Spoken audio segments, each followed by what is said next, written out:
Hey guys, what's up? It's me, Aaron. What I have here with me is the Google Nest Audio smart speaker. Now, this is a direct successor to the original Google Home, and like the Google Home smart speaker, this is also powered by Google Assistant. So instead of having to rely on your phone all the time for Google Assistant, if you have this speaker at home, you can speak your commands directly to this speaker. It's got a microphone inside which will pick up your voice, and you can do things like order a pizza, check the weather, control your smart lighting, you can turn your lights on, turn your lights off, and you can also tell it to play music from one of your favorite music streaming services like Spotify, Deezer, or SiriusXM. It also has Bluetooth built in, and it supports Bluetooth 5.0, so you can stream music directly from your phone to the speaker. You don't have to go through Wi-Fi. And if you have other Google Assistant or GA-enabled speakers at home, or a Google Chromecast hooked up to your TV, then you can get the Nest Audio to stream your music to these other devices at the same time, spreading your music out over a wider area. And just like the original Google Home, it relies on the Google Home app for setting up and customization, which is a very simple process that took me barely 15-20 minutes to complete. So as you can see, although it looks quite different from the original Google Home, it's got many similarities too. But the Nest Audio also brings some important improvements. For example, it's got this new machine learning chip, which makes the speaker more responsive to your voice commands. So it understands your commands a lot faster, and it reacts to your commands a lot faster too compared to the original Google Home. Inside, you've got a 19mm tweeter for high frequencies and a 75mm mid to bass range driver. And according to Google, the Nest Audio is both louder and performs better in terms of bass compared to the original Google Home. And you get all these improvements along with the new form factor at a lower price than what the Google Home used to retail for at launch. This retails for $99 US. The Google Home used to retail for $129 at launch. So this is both better and cheaper than what the Google Home used to be. I think this is a very good move by Google to make such a high quality speaker a little more affordable at launch, so that it turns a few more heads, gets people a little more interested in the Google Home ecosystem. Now let's move on to the sound quality test. As usual, this is going to be a binaural sound test.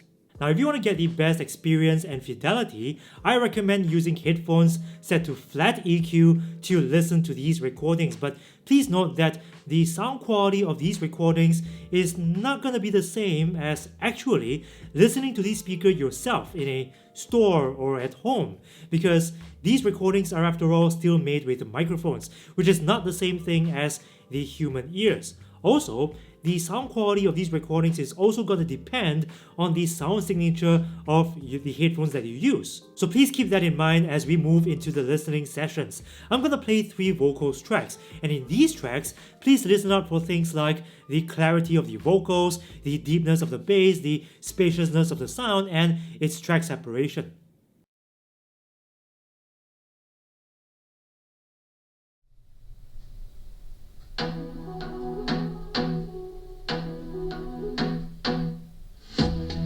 Be a weekend lover. Yeah, I'ma be the best damn lover you got. I wanna mess up your covers. You love, you love, you love. I don't wanna meet your mother.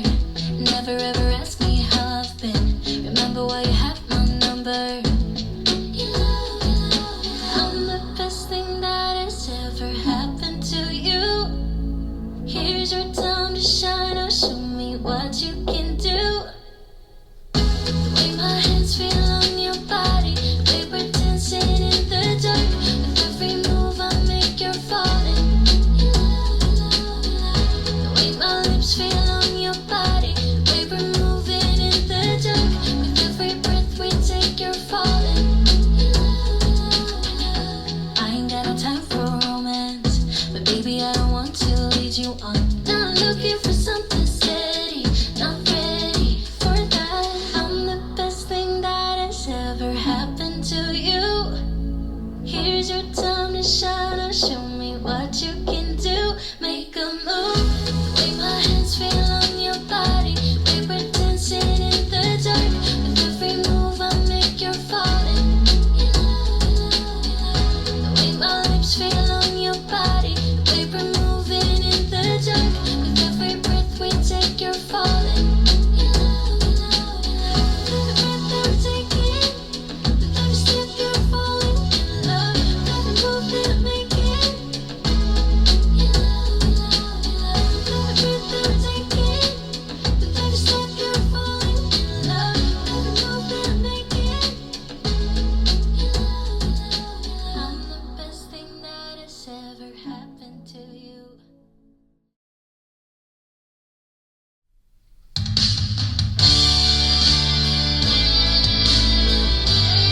giving up. I am stuck in a dreaming. I can't help what I'm feeling. I don't know if I'm bleeding when you are with me. My heart is beating. I am stuck in a dreaming. I can't help what I'm feeling. I don't know if I'm bleeding when you are with me. My heart is beating. I'm giving up. I'm giving up. Giving it to you. I'm giving up.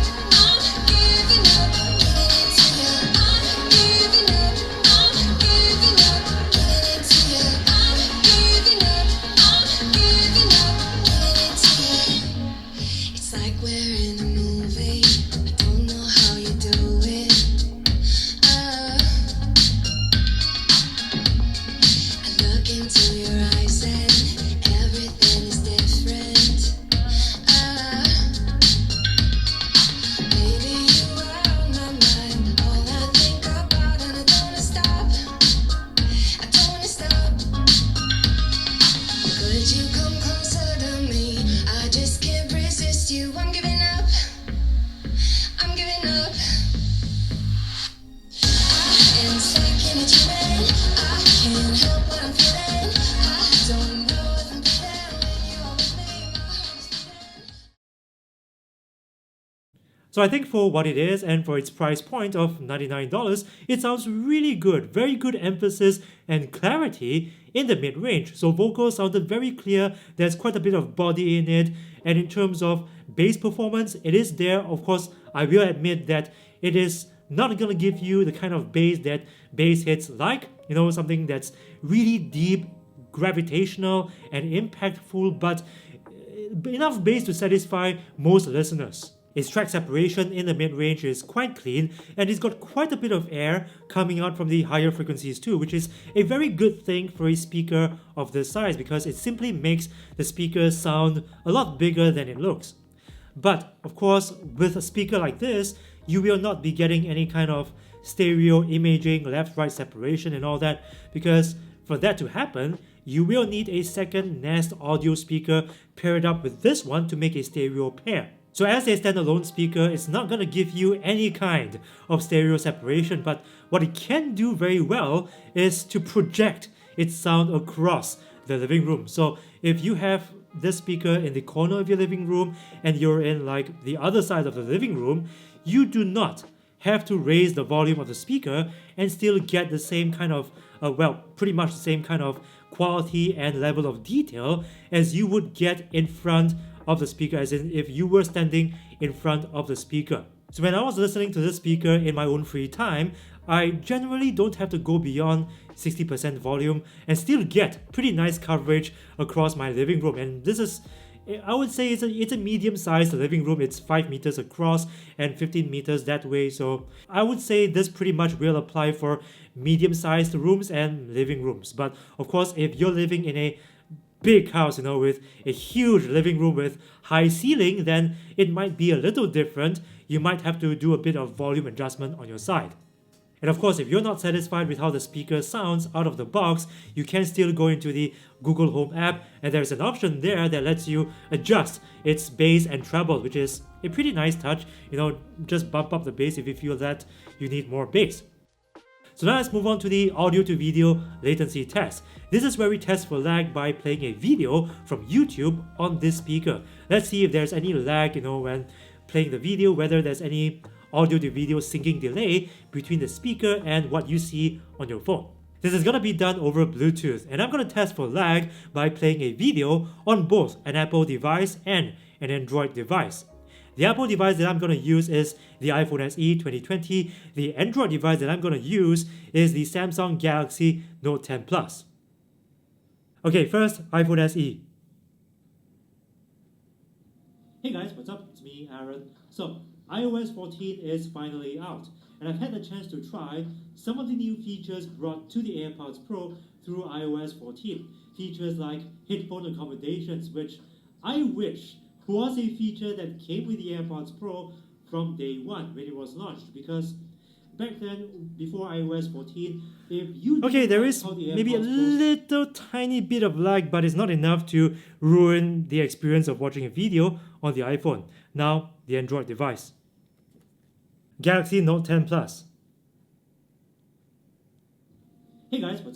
me, Aaron. So, iOS 14 is finally out, and I've had the chance to try some of the new features brought to the AirPods Pro through iOS 14. Features like headphone accommodations, which I wish was a feature that came with the AirPods Pro from day one when it was launched, because back then, before iOS 14, if you didn't like how the AirPods Pro sounded Right, again, out of the box, there is a tiny bit of lag, but it's really not much to ruin the video watching experience like on the iPhone. So I think it's fair to say that on both Apple and Android devices, you will get a tiny bit of lag when watching videos using this speaker, but it's not gonna be a bad experience at all because it's only a tiny bit of lag and it's barely noticeable. So overall, I feel that the Google Nest Audio is a fantastic speaker for the price. At $99, it is a speaker that sounds good, looks great on your table, decent for watching videos, and is powered by Google Assistant along with all the benefits that come along with it.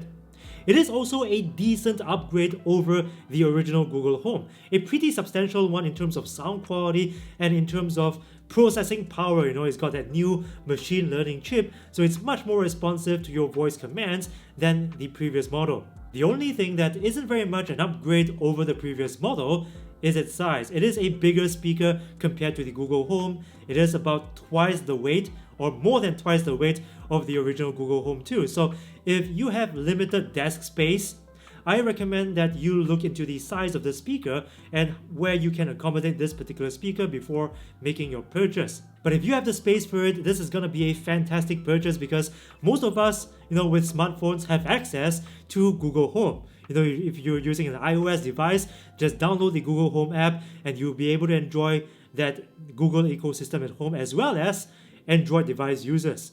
Regardless of whether you use an iOS device or an Android device, this is a fantastic speaker that is worth looking at. Thanks for watching. I hope you enjoyed this video, and if you did, please show that you like this video by punching that like button with a vengeance 2020 style and sharing this video with your friends and family. Also, if you want to see more content like this one from this channel, more reviews, tutorials, and comparisons, please subscribe and ring the notifications bell because this is the only way YouTube will notify you of new content from this channel. Once again, thanks for watching. Do widzenia.